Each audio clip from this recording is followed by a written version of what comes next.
Voici les premiers éléments pour apprendre à peindre avec cette technique de détrempe à l'œuf, qui est donc la peinture qu'on utilise pour les icônes.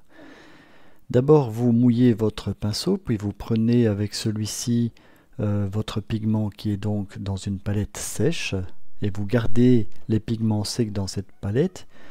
Ensuite, vous incorporez dans la palette des mélanges, donc vous incorporez de l'eau, et vous mettez à peu près à part égale la quantité d'eau et d'émulsion, donc l'émulsion constituée moitié de jaune d'œuf, moitié de vin blanc. Vous voyez, je fais moitié-moitié environ. Et alors je vais directement ajouter dans le godet d'à côté l'émulsion et de l'eau, comme ça je ne dois pas chaque fois aller les chercher dans les petits flacons, mais j'en ai à disposition juste à côté de la peinture. Alors une fois que vous avez broyé votre pigment, que vous l'avez bien rendu le mélange homogène, vous devez d'abord essorer le surplus de peinture qu'il y a sur votre pinceau, surtout celui avec lequel vous avez fait la préparation de la peinture. Et alors très important, vous mettez à côté de vous une feuille sur laquelle vous allez pouvoir tester la densité de votre pigment.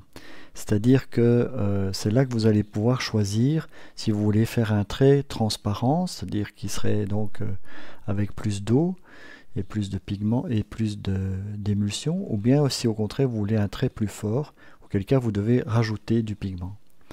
Une fois que vous avez préparé votre peinture, que vous avez essoré votre pinceau et que vous avez en plus testé la transparence de votre peinture, vous pouvez commencer directement à peindre. Pour nettoyer votre pinceau, vous le mettez en biais sur le bord du pot à eau et vous tournez votre manche pour être sûr d'enlever le pigment qui se trouve à la base des poils du pinceau, et ensuite vous l'essorez en le faisant glisser dans le sens évidemment du poil pour qu'il puisse être bien confirmé dans sa forme, et en le laissant sécher comme ça, vous pouvez être pratiquement sûr que vous allez garder longtemps l'usage de ce pinceau.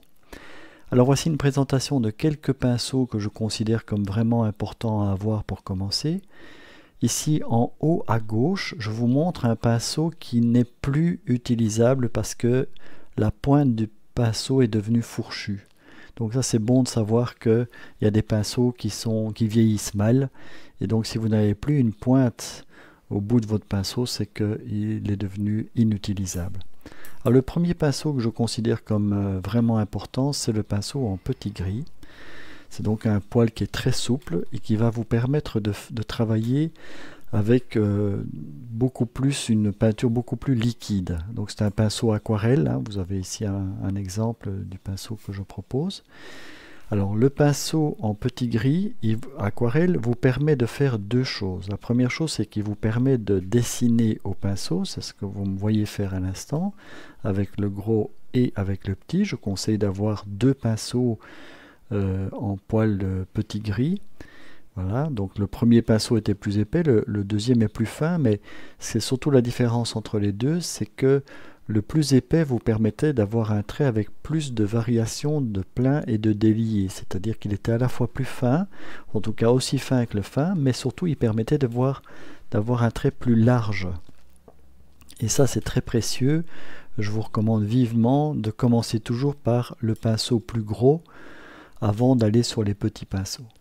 Alors l'autre gros avantage de ce type de pinceau et donc de ce poil souple, c'est qu'il vous permet de faire ce qu'on appelle des flaques, c'est-à-dire de remplir des surfaces.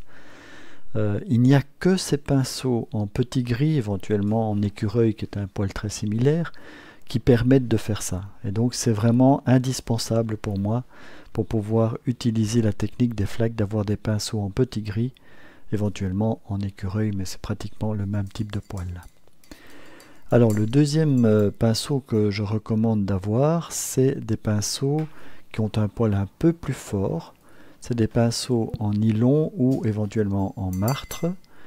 Et donc ce sont des pinceaux qui ont une autre utilité. Bien sûr, vous pouvez, comme pour les pinceaux en petit gris, vous pouvez simplement dessiner avec.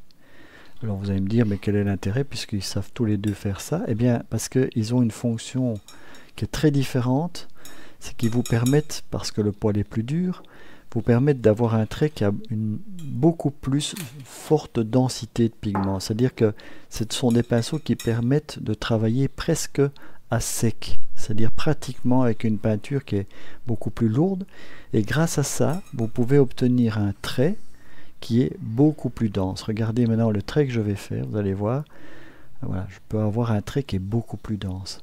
Et donc c'est un type de pinceau qui pour moi est tout autant indispensable que le petit gris, c'est-à-dire qu'il vous permet de dessiner avec une beaucoup plus forte densité. Et il vous permet aussi de remplir des surfaces. Alors ici, on est dans une technique qu'on appelle de glacis, c'est-à-dire de superposition, vous voyez, de traits larges qui se superposent les uns les autres. Voilà, c'est aussi un autre avantage de ces pinceaux en nylon ou en poil de martre. Et enfin, le dernier pinceau que je considère comme tout à fait indispensable dès le début, c'est d'avoir évidemment un pinceau extrêmement fin. Là, peu importe la nature du poil, hein, du moment que le pinceau est très fin. Et ce pinceau-là ne vous permet que de faire des traits, hein. Vous ne savez pas remplir de surface avec, mais évidemment, en iconographie, qui est une technique qui demande beaucoup de précision parfois, hein, c'est vraiment indispensable. Donc si je me reprends, il est bon d'avoir un pinceau comme celui-ci en poil de porc pour faire vos mélanges et pour nettoyer vos palettes. Ensuite, vous devez absolument avoir deux pinceaux en petit gris ou éventuellement en écureuil, deux pinceaux en martre ou éventuellement comme ici en nylon. Personnellement, j'aime bien les nylons. Et enfin, vous devez avoir à minima un pinceau très fin pour faire les fins détails.